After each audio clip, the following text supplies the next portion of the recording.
Hello and welcome to this presentation related to gyroscopic motion. This is an introductory presentation that outlines the underpinning theory for calculating gyroscopic torques or gyroscopic couples. The presentation does assume you're familiar with Newton's second law as applied to angular motion. T is equal to I alpha, where I is moment of inertia, and that's equal to the mass of the rotating object, be that a disc or a rotor or a shaft, multiplied by its radius gyration k squared. The derivation of the formula gyroscopic couple T is equal to I multiplied by omega, the angular velocity of the rotating mass, multiplied by omega p, what's termed the precessional velocity. Here's a brief overview of the presentation. It's essentially in three parts. We commence with the introduction, where we derive the formula for the gyroscopic couple or gyroscopic torque, shown here. Then we have example 1, which relates to a train that pitches up at the front. And again, we calculate the gyroscopic torque and then the equal and opposite gyroscopic reaction torque. Note that TR is sometimes referred to as the inertia couple. And then we have example 2, which relates to a vehicle travelling around a level bend of constant radius. And once again, we're going to calculate the applied gyroscopic torque and the equal and opposite gyroscopic reactive torque. And here are the approximate start times related to the various sections contained within the presentation, hopefully to aid your ease of access through the presentation, but please note these times are rounded to the nearest minute. Here's a brief overview of some of the definitions and nomenclature we'll be using in the presentation. And axis XX is termed the rotor's spin axis. The rotor has an angular velocity, omega, about the spin axis XX, shown here.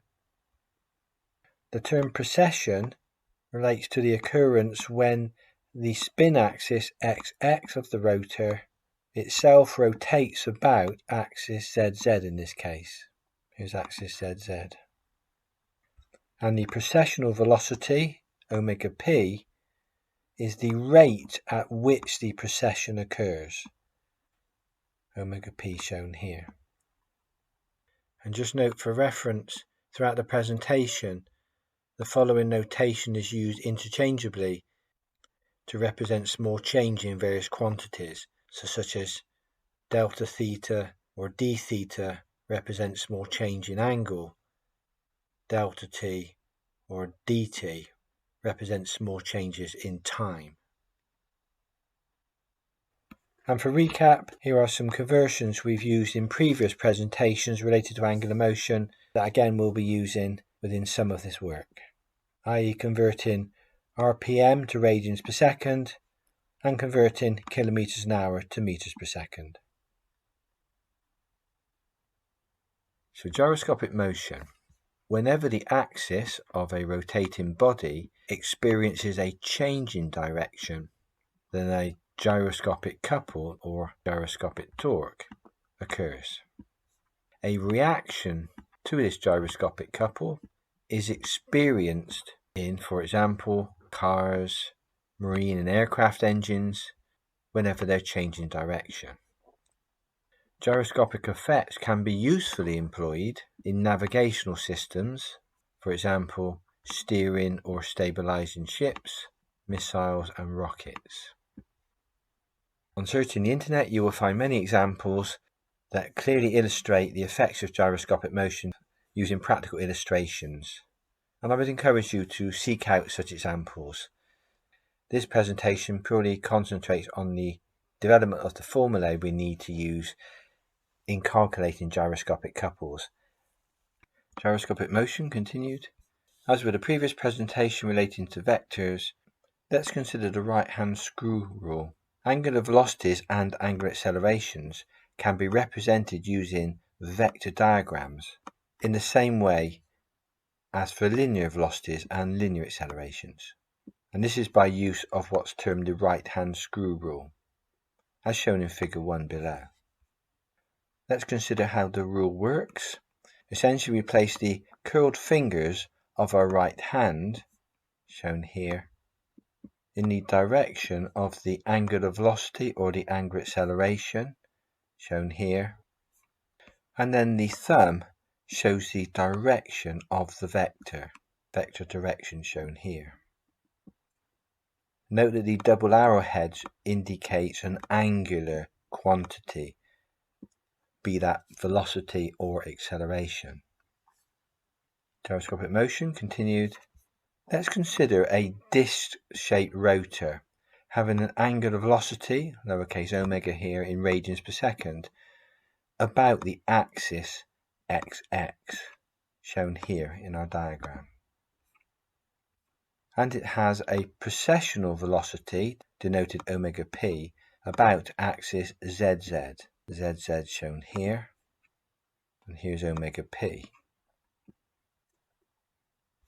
So after time delta t, the axis of rotation xx will be tilted through angle d theta. So this is time t is equal to 0, and this is after time t is equal to dt. And here's the tilt of the rotor d theta. As the direction of velocity vector omega, shown here, has changed, then a change in angular acceleration, symbol alpha, must be present. Remember, velocities are vector quantities, so although the magnitude of omega may remain constant, if the direction changes, we would need an acceleration to generate the change in direction. So if we consider our initial angular velocity vector, shown here, and our tilted angular velocity vector sometime later, here, we can sketch them on a velocity vector diagram.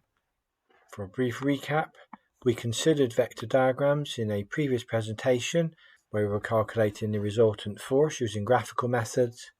In that presentation, we were essentially adding various vectors together.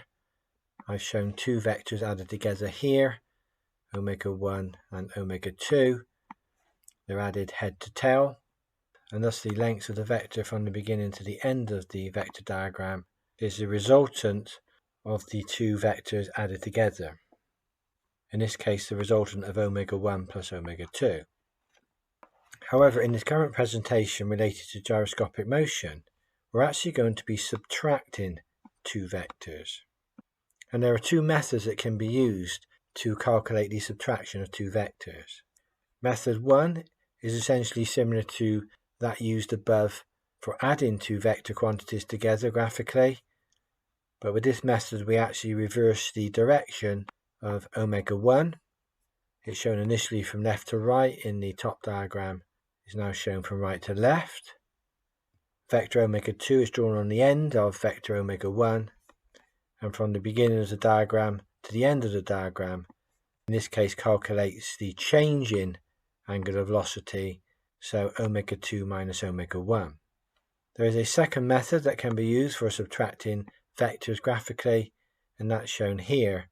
In this method we draw both omega 1 and omega 2 from the same origin, and so this vector shown here, drawn from the end of omega 1 to the end of omega 2, again calculates the change in angular velocity. So here's the angular velocity at time t is equal to 0, sketched here on a vector diagram. And here's the angular velocity at time t is equal to dt after the tilt has occurred, and that's sketched here on our vector diagram. Notice we're using the right hand screw rule here. And if angle d theta is very small, then we have this change in angular velocity shown here, which is omega d theta. Gyroscopic motion continued. Just repeated the vector diagram here for convenience. So if we denote the change in angular velocity as d omega, then from our vector diagram, that's equal to omega d theta, and d omega takes place in time dt. Now we know that angular acceleration, alpha, is change in velocity divided by time taken, so in this case that's d omega divided by dt. But replacing d omega with omega d theta here, we can then show that alpha is actually omega d theta divided by dt, where d theta divided by dt is turn omega p, that's the precessional velocity. So now replacing d theta dt with omega p, we can show that angular acceleration alpha is equal to omega multiplied by omega p. And remember, angular acceleration is in radians per second squared. Gyroscopic motion continued. Hence, figure 4 shows a rotor having two angular velocities. Firstly, omega, shown here about axis xx, and also omega p, shown here about axis zz. And so the rotor must also experience an angular acceleration alpha in a direction mutually perpendicular to, or right angles to, omega and omega p. This angular acceleration resulting from a change in direction of angular velocity is actually analogous to the centripetal acceleration that we considered in a previous presentation as a result of a change in direction of linear velocity. So here's a brief extract from our previous centripetal force lecture. Here we have a mass, initially at point P, rotating in a circular path. At this point would have linear or tangential velocity v, shown here on a vector diagram. That's at time t is equal to 0. And a short time later, when moved through angle d theta, the mass is now at point Q with the same magnitude of linear velocity v, because the mass is rotating with constant angular velocity. So adding point Q velocity vector to our velocity vector diagram here, so at time t is equal to dt, we find we have a change in linear velocity. And so we must have an associated acceleration due to the change in velocity divided by the time taken. That's analogous to our tilting rotating disc that we're analysing in this presentation, where at time t is equal to 0 and the disc is in the vertical position, where we'd have an angular velocity denoted by the right hand screw rule, and after time t is equal to dt, in this case the disc has tilted through angle d theta, so the angular velocity vector now same magnitude but has a change in direction. So again we must have a change in angular velocity denoted here as omega d theta. And the analogy here is that if we have a change in linear velocity, even though the magnitude of the velocity remains the same, we must have a linear acceleration to cause a change in velocity direction. With our tilting rotating disc here, if we have a change in angular velocity due to direction, even though it's the same magnitude, then we must have an angular acceleration in our system.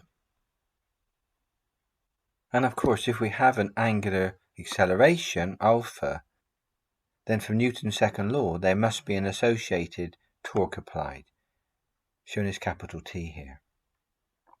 And that's from Newton's second law, T is equal to I alpha. Gyroscopic motion continued here.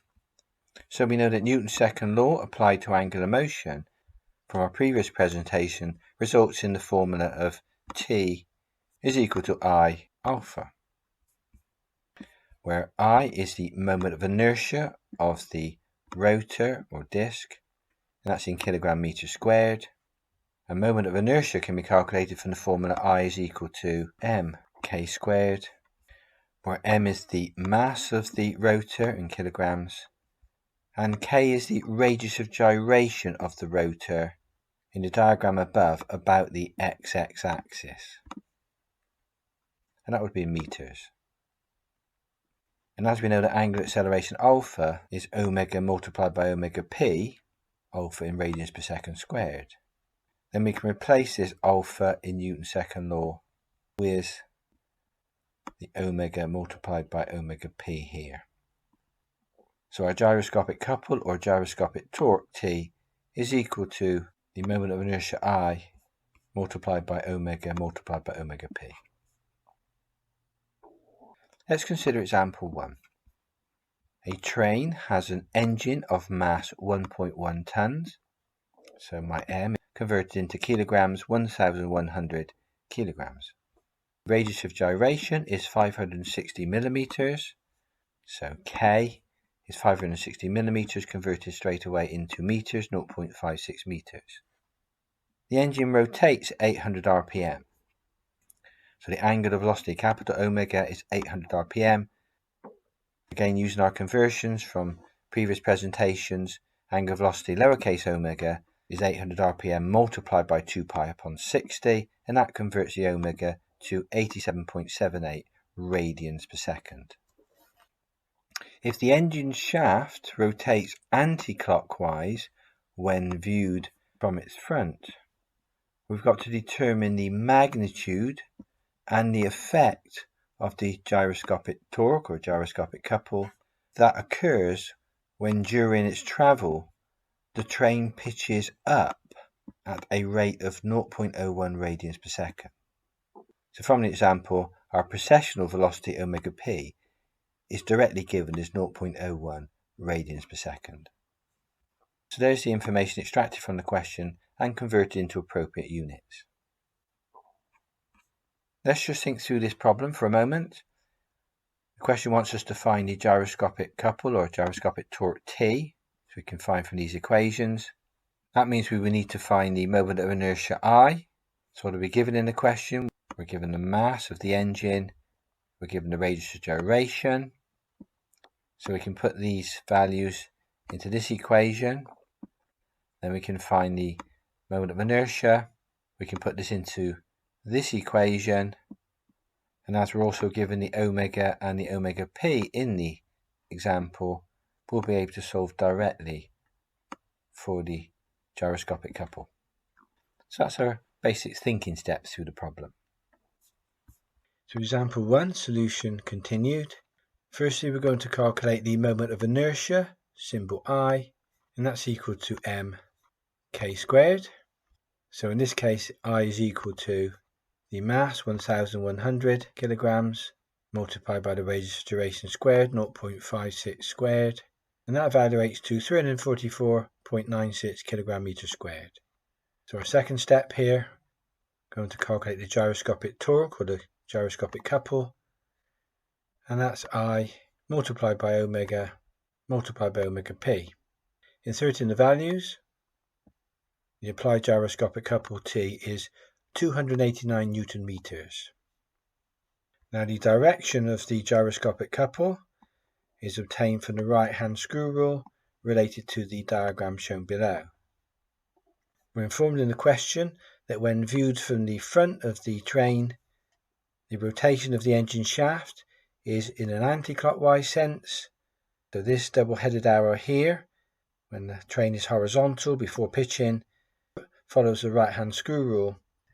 So pointing my thumb in the direction of the double-headed arrow and viewing from the front of the train, we will see that my curved fingers are pointing in an anti-clockwise rotation. If it helps, here's a sketch of my hand, how the double-headed arrow indicates the anti-clockwise rotation when viewed from the front. As the train pitches front up, stated in the question, then the engine shaft effectively moves into this orientation with my double-headed arrow. So now we can sketch our change in angular velocity. Notice the direction of the double-headed arrow here, from the end of the first vector on our diagram to the end of the second vector. That shows the direction of the double-headed arrow. If it helps with the illustration, here's a sketch of my right hand in the direction of the double-headed arrow. Example 1, solution continued. Note the sense of what is sometimes termed the inertia or reaction couple, TR, is equal and opposite to the applied gyroscopic couple, T. So here's T on our diagram following the right hand screw rule, and here's the reaction couple, TR, equal in magnitude to T, but opposite in direction. So TR is 289 Newton meters, And from the vector diagram above, it occurs in what's termed the transverse direction to the horizontal engine shaft. In other words, being in a clockwise sense when viewed from the top of the train. So again, if it helps, here's the direction of the applied couple T, and here's the direction of the reaction couple TR. So example 1, solution continued. And again, to try and understand the gyroscopic effect on the train, here are views from the top of the train. Left-hand diagram showing you the applied gyroscopic torque, T, and the right-hand diagram showing you the direction of the reactive couple or inertia couple, TR, to the applied gyroscopic torque. So we can see from the top of the train, the reactive inertia couple here indicates a clockwise movement. Example 2. A four-wheeled vehicle travels with a velocity of 72 kilometers an hour around a horizontal curved track of radius 500 meters. Each wheel has a mass of 100 kilograms, a radius of gyration of 300 millimeters, and a diameter of 1 meter. We're asked to determine the gyroscopic couple due to the four wheels and its effect on the vehicle if the turn is to the left. So extracting information from the question, the vehicle's linear velocity v is stated 72 kilometers an hour, and immediately we convert that into meters per second.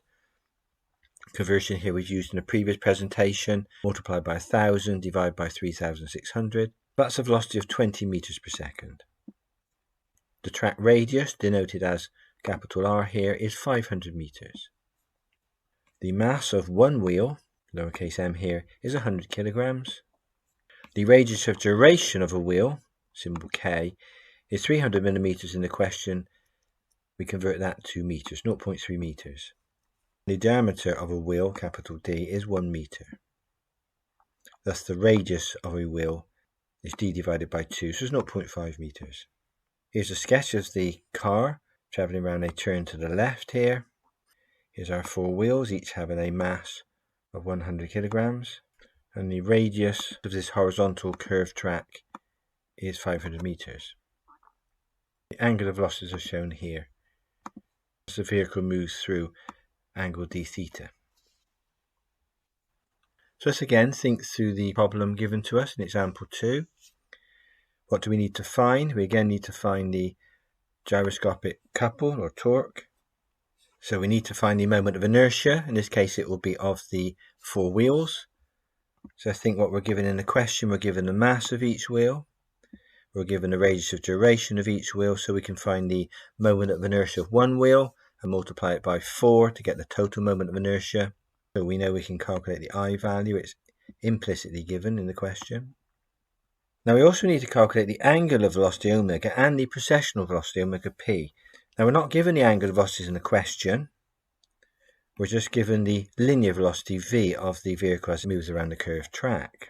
So as we're given in the question the linear velocity of the vehicle around the track, rearranging the v equals omega r equation to find omega, we'll be able to find the angular velocity of the wheels by using the radius of the wheel.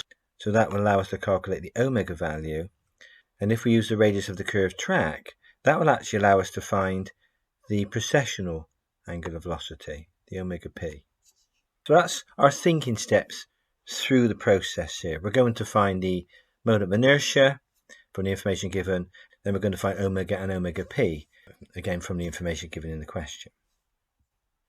So example 2 continued. So part 1 here, let's find the moment of inertia of one wheel, simple I. So that's simply the mass multiplied by the radius of gyration squared. The mass of one wheel was 100 kilograms. Radius of gyration was 0.3 meters. We square that. So that's 9 kilogram meters squared. That's for one wheel.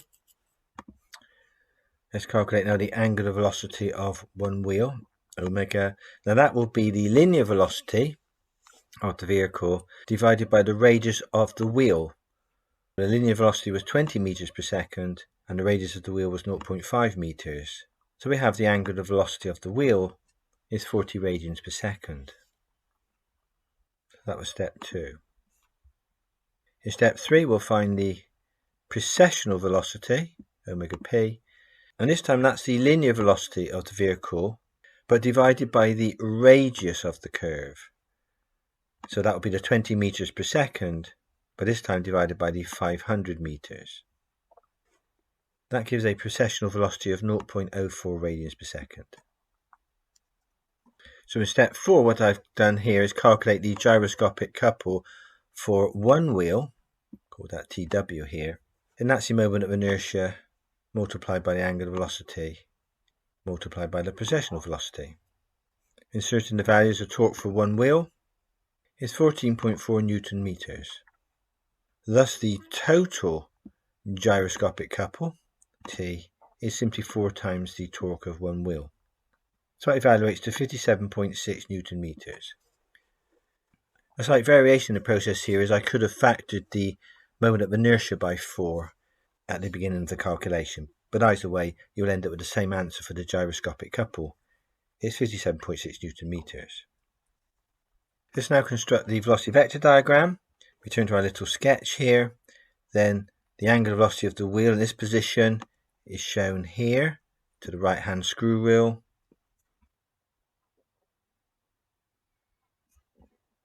So here's that vector on my diagram. That's at time t is equal to 0. And at time t is equal to delta t, and some angle turns through later, the angular velocity of the wheels are represented by this vector here. My diagram would be this vector here. So we can now find the direction of the precessional angular velocity shown here. For the right hand screw wheel, orientating my thumb in the direction of the double arrowhead here, we can see that the torque is in this direction.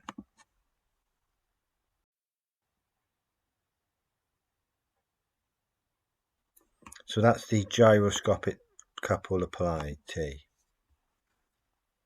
So now viewing the vehicle from its rear, shown on arrow A in this sketch.